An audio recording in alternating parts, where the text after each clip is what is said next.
भारत ने 2017 में मुंबई और अहमदाबाद के बीच 250 किलोमीटर प्रति घंटे की रफ्तार से चलने वाली बुलेट ट्रेन की योजना बनाई थी।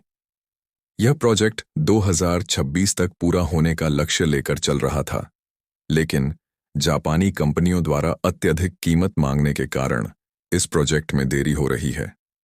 जापान की कंपनियां जैसे हिताची और कावासाकी भारतीय रेलवे से एक बुलेट ट्रेन के लिए 460 करोड़ रुपए की मांग कर रही हैं।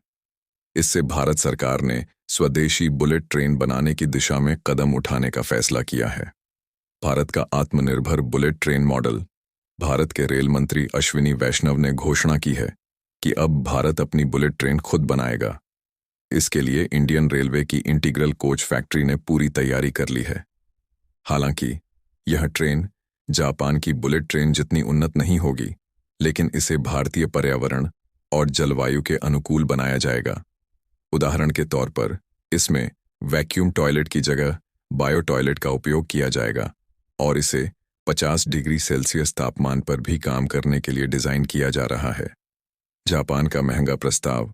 जापानी की कंपनियों का कहना है कि भारत की जलवायु और परिस्थितियां बुलेट ट्रेन के मौजूदा मॉडल के लिए अनुकूल नहीं हैं।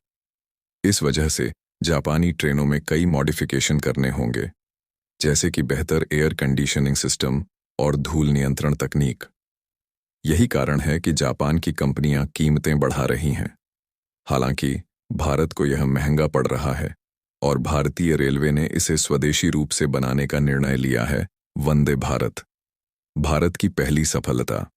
भारत ने पहले ही वंदे भारत एक्सप्रेस के रूप में एक बड़ी सफलता हासिल की है। इसे मात्र 18 महीनों में भारतीय इंजीनियरों और वैज्ञानिकों ने विकसित किया। यह भारत की पहली सेमी हाई स्पीड ट्रेन है जो 180 किलोमीटर प्रति घंटे की रफ्तार से चलती है।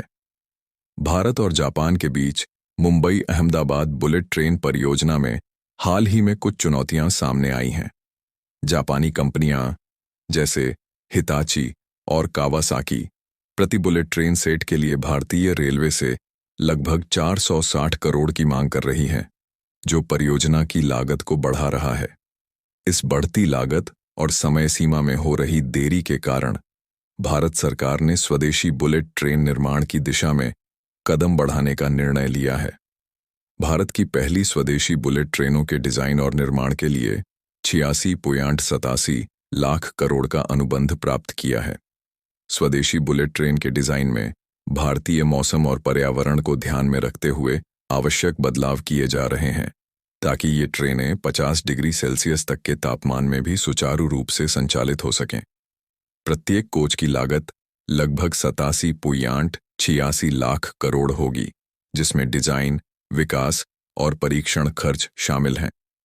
इस परियोजना के लिए जापान इंटरनेशनल कोऑपरेशन एजेंसी की विदेशी विकास सहायता योजना के तहत आरण की चौथी किस्त के लिए एक समझौते पर हस्ताक्षर किए गए हैं। हालांकि जापान से बुलेट ट्रेन के इंपोर्ट को लेकर कीमतों पर सहमति नहीं बन पाने के कारण भारत अब स्वदेशी निर्माण पर अधिक ध्यान केंद्रित कर रहा है। मुंबई अहमदाबाद बुलेट ट्रेन परियोजना की अनुमानित लागत लगभग 1.08 लाख करोड़ है, जिसमें से 81% कर्ज जापानी एजेंसी द्वारा उपलब्ध कराया जा रहा है। इस परियोजना के पूरा होने से भारत के इंफ्रास्ट्रक्चर में महत्वपूर्ण बदलाव आएंगे और देश दुनिया के अग्रणी रेलवे देशों में शामिल होगा।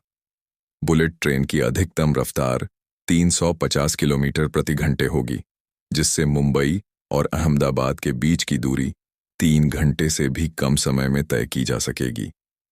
भारत सरकार 2026 तक बुलेट ट्रेन सेवा शुरू करना चाहती है, लेकिन जापान इस समय सीमा को लेकर कोई पक्का वादा नहीं कर पाया है।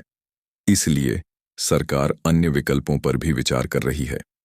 स्वदेशी बुलेट ट्रेन निर्माण के इस निर्णय से भारत की आत्मनिर्भरता में वृद्धि होगी और भविष्य में उच्च गति रेल परियोजनाओं के लिए देश की क्षमता में सुधार होगा।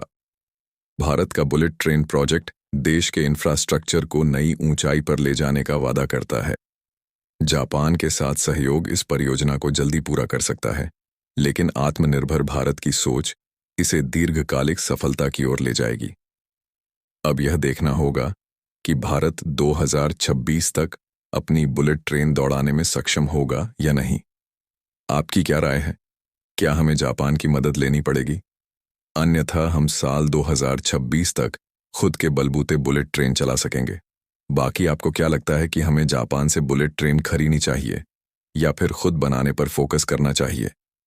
अपनी राय कमेंट में ज़रूर बताएं और इस वीडियो को एक लाइक करके अपने मित्रों तक शेयर ज़रूर करें ताकि उन्हें भी जानकारी मिल सके।